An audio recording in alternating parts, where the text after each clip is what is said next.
여러분 반갑습니다. 7월 17일 맥체인 성경 읽기 시간입니다. 여러분 오늘 보실 말씀은 여호수아 24장, 예레미야 13장, 마태복음 27장, 사도행전 4장입니다.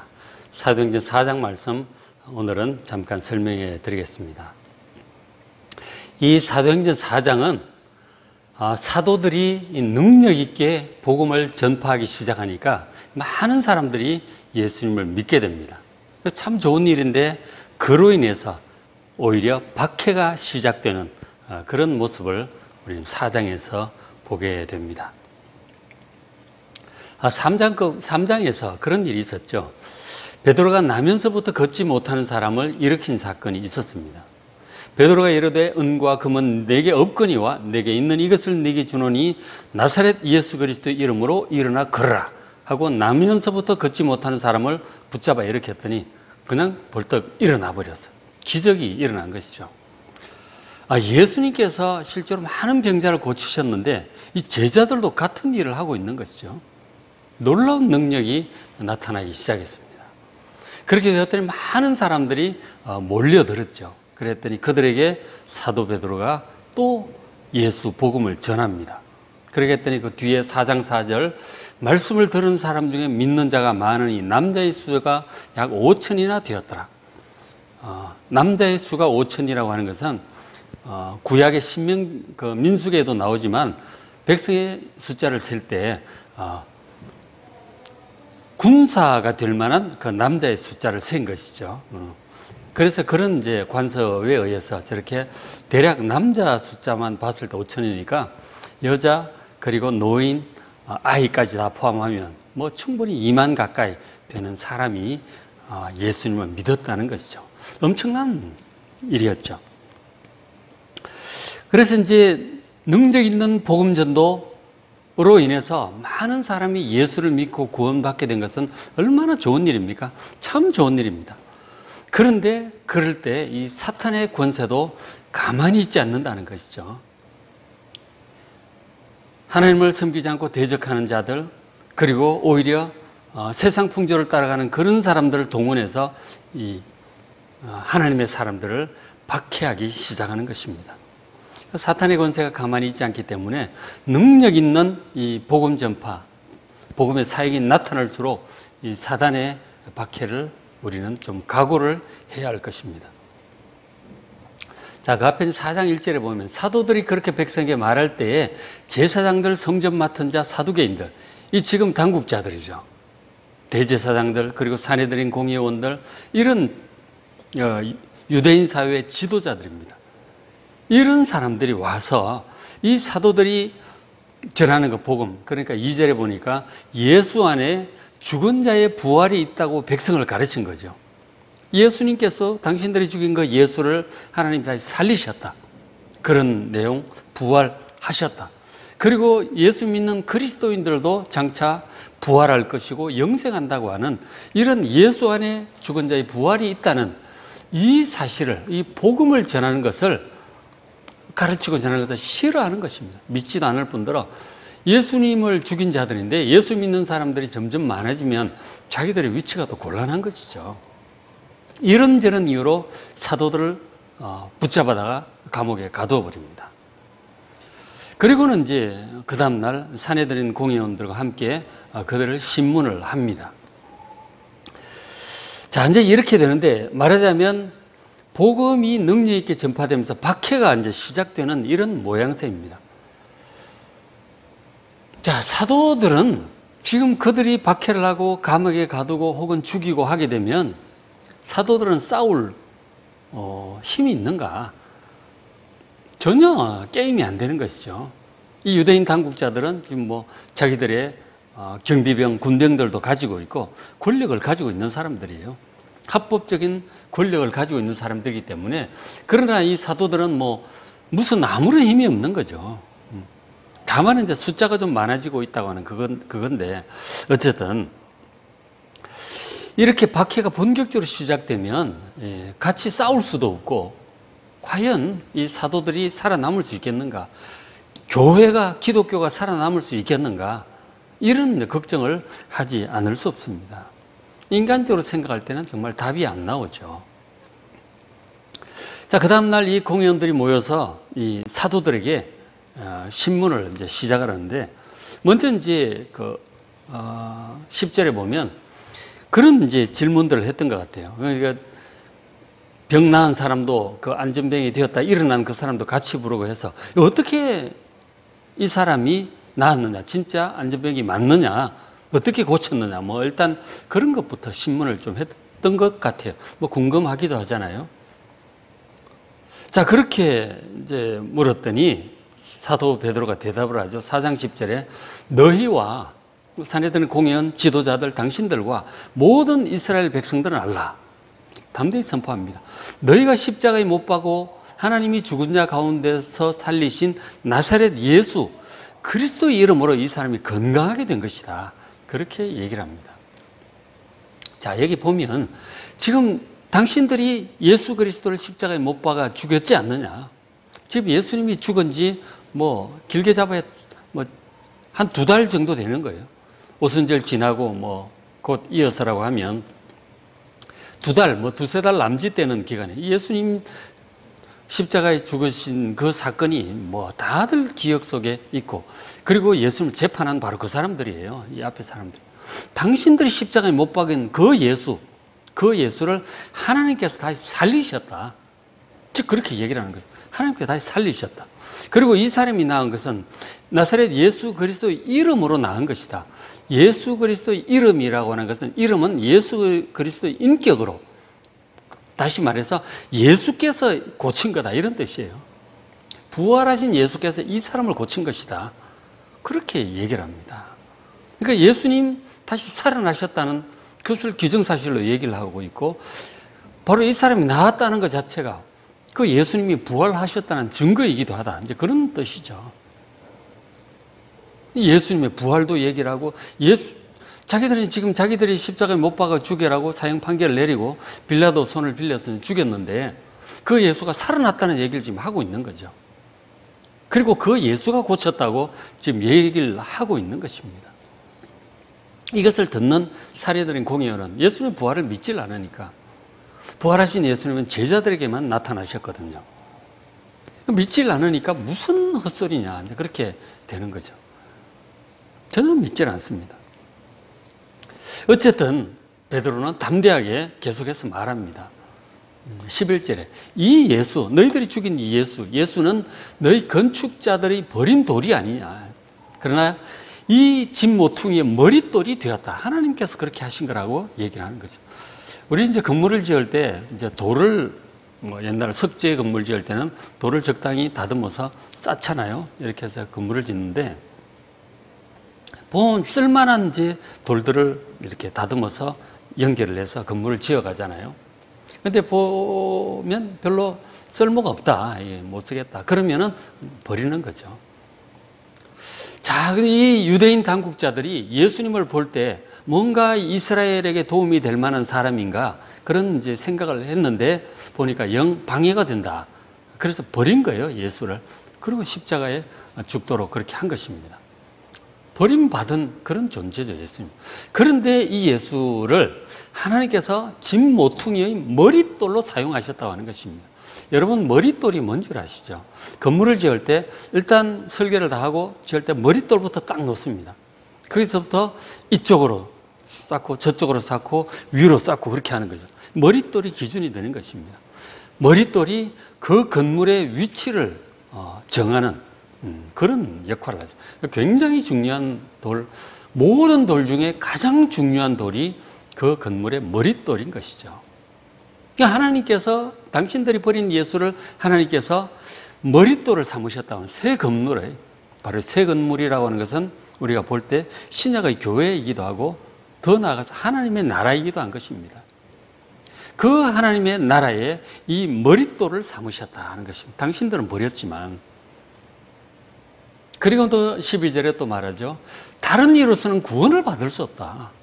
천하 사람 중에 구원을 받을 만한 다른 이름, 이 나사렛 예수 외에는 하나님께서 우리에게 주신 일이 없다고 그렇게 선포를 합니다. 그 어떤 사람도, 구약의 그 어떤 사람도, 혹은 저기 인도나 중국이나 사우디아라비아나 그 어떤 사람도 사람들을 죄로부터 구원하고 사망과 영생으로부터 구원하는 천국으로 인도할 그 사람은 아무도 없다는 것입니다. 여러분, 이 베드로의 이 담대한 선포를 여러분 믿으시기 바랍니다. 다른 이로서는 구원받을 수 없습니다. 천하인간 중에 과거와 미래, 동서양 막론하고 예수 그리스도 외에는, 나사렛 예수 외에는 어떤 사람도 우리를 구원할 수 없음을 믿으시기 바랍니다. 실제로 우리를 죄에서 구원하는 예수님은 우리의 죄를 위하여 대속의 죽음을 죽으신 분이고, 그리고 죽음을 이기고 부활하신 분이십니다. 어느 누구가 예를 들어서 공자나 마호메트나 무슨 석가모니나 어느 누가 우리 죄를 속죄할 사람이 누가 있어요? 우리 죄를 위하여 대신 죽은 사람이 있습니까? 죽음을 이기고 부활한 사람이 있습니까? 나사렛 예수에는 아무도 없습니다. 따라서 천하 사람 중에 우리를 구원할 분은 오직 예수 그리스도밖에 없음을 믿으시기 바랍니다. 종교다원주의가 말하는 바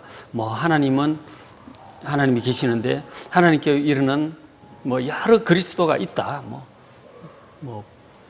회교권에 무슨 마호메트라든가 공자라든가 다 하나님께로부터 우리가 갈 수 있도록 인도하는 그리스도다. 그렇게 아무 종교나 자기 종교 잘 믿으면 하나님께로 도달할 수 있고 구원받을 수 있다 라고 하는 것은 저 말씀과는 전혀 다른 얘기인 것입니다. 여러분, 하나님 말씀을 믿으시기 바랍니다.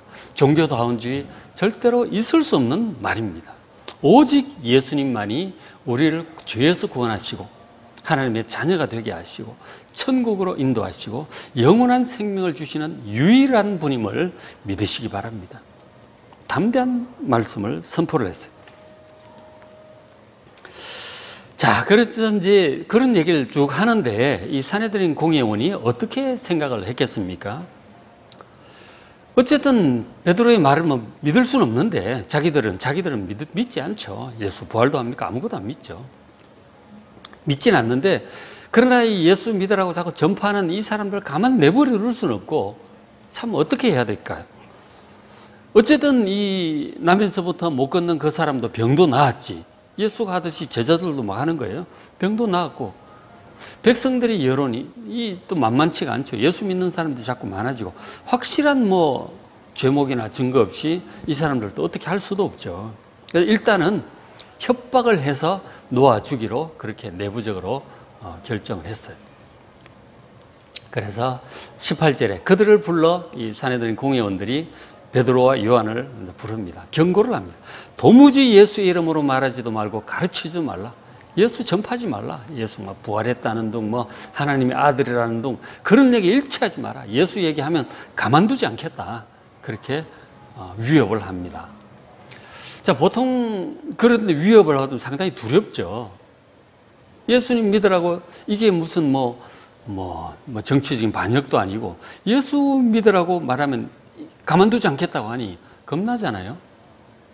근데 이 베드로 요한이 어떤 반응을 보이느냐. 19절에 베드로 요한이 대답하여 이르되 하나님 앞에서 너희의 말을 듣는 것이 하나님의 말씀을 듣는 것보다 옳은가 잘 생각해 봐라. 하나님 말씀과 당신들의 말 중에 어느 말을 들어야 될까? 우리는 하나님의 말씀을 들을 거다. 대놓고 얘기를 하는 거죠. 20절, 우리는 보고 들은 것, 예수님에 관해서 보고 들은 것들을 말하지 않을 수 없다. 당신들이 잡아서 감옥에 집어넣을 테면 집어넣어라. 우리는 말할 수밖에 없다. 하나님의 명령이다. 당신들이 아무리 위협을 해도 우리는 복음 전할 수밖에 없다. 마음대로 해라. 대놓고 이렇게 하니까 참 어떻게 하겠어요. 좀 더 협박을 해서 어쨌든 당신들의 말 좋다. 어쨌든 분명히 다시 경고한다. 예수 이름으로 얘기하면 가만두지 않는다. 잘 알아서 처신해라고 겁박을 해서 이렇게 일단은 석방을 시켰습니다. 두고 보겠다는 것이죠. 자, 제자들이 풀려나면서 마음은 무거웠겠죠. 어떤 의미에서 두렵기도 하고, 이제 본격적으로 박해가 시작되는 것인가. 그럴 수도 있겠지만 그렇지 않을 수도 있어요. 그 두 사도가 이제 돌아갑니다. 나머지 제자들이 기다리고 있는 것으로 돌아가서 이제 그 상황을 다 얘기하고 함께 이제 기도를 합니다.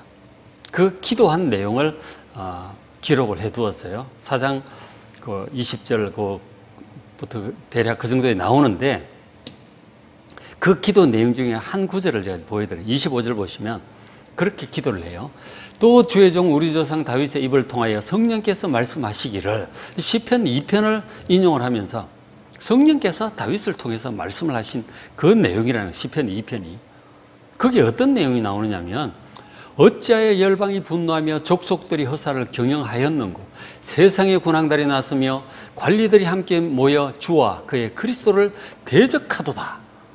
그런 이제 구절을 인용을 합니다. 근데 무슨 뜻이냐면, 당시 이제 다윗이 왕이 되고, 그렇게 이제 왕이 되고 이제 나라를 다스리고 하는데, 주변에 블레셋부터 해가지고 다윗을 아주 밟으려고 초장에 막 공격을 해 들어옵니다. 그리고 주변에 여러 나라들이 있었는데, 그런 나라들이 다윗이 왕되기 이전에 계속 이스라엘을 침략하고 노략하고 그렇게 했거든요. 다윗이 왕이 되면서 이제 그런 것들을 이제 정리를 하려고 하는 것이죠.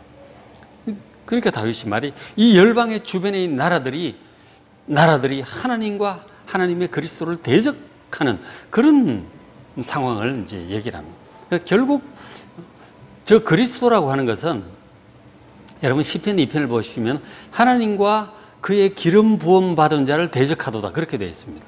히브리어 기름 부음 받은 자가 바로 히브리어로 메시아죠. 그 헬라어로는 그리스도입니다. 그렇게 지금 70인정 헬라어 구약 성경을 저렇게 인용을 하고 있는 것이죠. 그래서 주와 그의 기름 부음 받은 자 그리스도를 대적한다, 그렇게 했던 것처럼, 그 당시에도 당시 기름 부음 받은 자는 바로 다윗 자신이었어요. 그렇죠? 하나님과 하나님께 세우신 왕을 대적한다고 하는 주변의 나라들이. 그래서 하나님께 그렇게 탄원 기도도 하고 그들을 이제 정복할 수 있도록 또 그런 기도를 하는 것이죠. 그러니까 다윗 시대도 하나님과 하나님의 기름 부음 받은 자를 대적했듯이, 지금 이 유대인 이 사람들이 또 하나님과 하나님께 세우신 그리스도 예수를 대적하고 있다고 하는 그런 내용으로 기도를 합니다. 그러니까 하나님과 하나님의 기름 부음 받은 자를 그리스도를 대적하는 것은 다윗 시대나 지금 사도들의 시대에도 마찬가지라고 하는 거죠. 그리고 이후에도 지금 우리 시대도 하나님과 그리스도를 대적하는 많은 사람들이 있습니다. 많은 사람들이 있잖아요. 공산주의자들도 있고, 회교권에도 있고, 불교권에도 있고, 많은 사람들이 하나님과 그리스도를 대적해요. 우리나라에도 그런 흐름들이 적지 않죠. 교회를 싫어하고 아주 못마땅히 여기고 공격적으로 나오는 사람도 있죠. 저것은 그 배후에 공중 권세 잡은 자가 있기 때문에 어느 시대나 저런 것입니다. 그것을 지금 사도들이 알고 있다 하는 것이죠. 어느 시대나 이 공중 권세 잡은 자들이 하나님의 백성들을 박해하려고 한다는 사실을, 이것이 정말 사도 시대부터 다윗 시대 언제나 그렇다는 사실을 지금 얘기를 하고 있는 거죠. 우리가 저것을 좀 알 필요가 있습니다. 세상의 그 배후에는 악한 권세가 있기 때문에 하나님과 하나님의 백성들을 대적을 합니다. 그것을 알고 있어야 돼요. 각오하고 살아야 되는 것이죠. 특별히 복음의 사역이 능력 있게 나타날수록 그 대적은 더욱더 구체화되고 가시화될 것입니다. 복음 전하는 자들이 맥이 없이 조용히 있을 때는 어떤 박해도 없죠. 능력 있게 복음을 전하고 많은 사람들이 예수를 믿고 하나님의 그 존재가 드러날 때는 약한 세력들이 또 이빨을 드러내고 공격을 하게 되는 것이죠. 의뢰이 그런 것이다 라는 사실을 우리가 알 필요가 있습니다. 의뢰이 그런 거니까 우리가 겁먹어야 되겠습니까? 의뢰이 그런 걸 안다면 담대히 싸워야 되는 것이죠. 그래서 이 제자들이 저런 상황임을 알고 기정사실로 받아들이고, 그리고 결코 위축되지 않습니다. 또 이렇게 이어서 계속 기도하죠. 29절에 그들의 위협함을 굽어보시옵소서. 보시고 또 종들로 하여금 담대히 하나님 말씀을 전하게 하여 주시옵소서. 자기가 지금 겁이 나서 이 위협을 제거해 달라고 기도하는 것이 아니고 위협을 굽어보시고, 그러나 그럼에도 불구하고 우리는 담대하게 하나님 말씀을 전할 수 있도록, 겁이 나서 위축되거나 도망가지 않고 죽음을 각오하고 담대히 말씀을 전하겠다고는 이 각오를 다지고 그렇게 할 수 있도록 해달라고 기도하는 거죠. 순교를 지금 사실 각오를 하면서 겁먹지 않고 복음을 전하게 해달라고 기도를 하는 것입니다. 죽기를 각오하는 거죠. 어떻게 보면. 그리고 30절에 손을 내밀어 병을 낫게 하시옵고 표적과 기사가 거룩한 종 예수의 이름으로 이루어지게 하옵소서. 이 예수의 이름으로 계속해서 표적이 나타나게 하시고 또 사람들이 보고 예수 믿게 하옵소서. 그렇게 기도를 하는 것입니다. 정말 담대한 기도죠. 결코 겁나거나 뭐 어떻게 위협을 제거해달라는 그런 기도가 아니에요. 그렇죠? 31절 빌기를 다하며 모인 곳 진동을 합니다. 우리가 다 성령이 다시금 충만하고 또 담대히 나가서 하나님 말씀을 전하게 되었습니다. 마치 오순절날 성령께서 처음 강림하셨던 것처럼 그렇게 또 충만하게 임재하셔서 기도하고 성령 충만을 다시 입고 용기를 얻어서 진짜 감옥을 각오하고 죽음을 각오하고 또 나가서 복음을 전하는 거죠. 잡아갈 테면 잡아가라. 우리는 계속 할 거다. 아주 결기를 가지고 그렇게 복음을 전하는 모습을 보게 됩니다. 정말 용기 있잖아요. 용기 있는 아주 담대한 그런 모습을 보게 됩니다. 자, 우리가 이제 주님께 충성을 할 때 복음 사역이 능력 있게 나타날 때는 분명히 이렇게 박해가 따라온다 하는 것이죠. 그러나 그때 위축될 것이 아니라 각오하고 담대하게 또 나아가서 주님께 맡기고 하는 것입니다. 우리의 생명, 우리의 모든 것들은 주님께 맡기고 나아가는 것입니다. 정말 믿음과 용기 대단하지 않아요? 결국 어떻게 되는지 아십니까? 누가 이기는지, 사도들이 이기는지, 지금 박해하고자 하는 그 당국자들이 이기는지, 상황 진행되는 것을 이제 사도행전 4장이니까 한번 좀 흥미진진하게 보시길 바랍니다. 결국 누가 이기는가? 성경을 통해서 확인해 보시길 바랍니다. 우리도 일단 이 4장에서는 정말 사도들의 믿음과 용기, 충성과 헌신을 우리가 함께 깊이 생각하고 배우는 그러한 장면이 되시길 바랍니다. 자, 오늘 읽으실 말씀 여호수아 24장, 여호수아 마지막 장입니다. 여호수아의 마지막 유언이 나와 있어요. 읽어보시고 예레미야 13장, 예레미야 13장도 지금 예레미야가 하나님의 말씀을 이제 선포한 이후에 박해가 막 시작이 됩니다. 죽이려고 하고 막 그런 지금 사도들이 당하는 것과 상황이 비슷해요. 결국 어떻게 되는가? 저기도 잘 흐름을 보십시오. 마태복음 27장 진짜 예수님께서 이제 십자가에 못 박혀 죽으시는 박해 당하여 죽으시는 장면이 나와요. 제자들도 그렇게 지금 그 길을 가고 있는 거죠. 사도행전 4장 이 말씀들이 비슷해요. 보면 말씀을 잘 읽어보시면서 하나님께서 성경을 통해서 우리에게 하시는 메시지가 무엇임을 잘 살펴보시고 묵상하시고 주의 뜻을 따라 믿음과 용기로 행하는 여러분 되시길 바랍니다.